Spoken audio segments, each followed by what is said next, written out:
পাড়ার লোক বলতো 22 বছরে ব্যবসা, আগে একটু বড় হও। চাচাতো ভাই সরকারি চাকরি পেয়েছে, সবাই সেটা নিয়ে কথা বলে। কেউ তার দোকানের কথা জিজ্ঞেস করে না, সে কিছু বলে না, দোকানে যায়, কাজ করে ফেরে। 4 মাসের মাথায় একটা বড় সুযোগ এলো।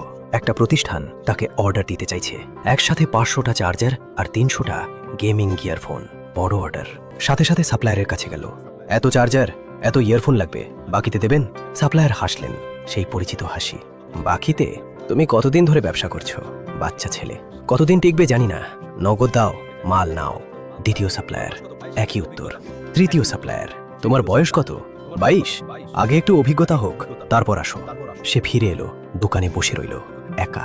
500টা চার্জার, 300টা গেমিং ইয়ারফোন। এই একটা অর্ডার যেটা ব্যবসাটাকে বদলে দিতে পারত, সেটা হাতের সামনে থেকে চলে যাচ্ছে শুধু বয়সের কারণে। নগদ টাকা নেই এত, বাকিতে মাল পাচ্ছে না। ক্লায়েন্টকে কি বলবে?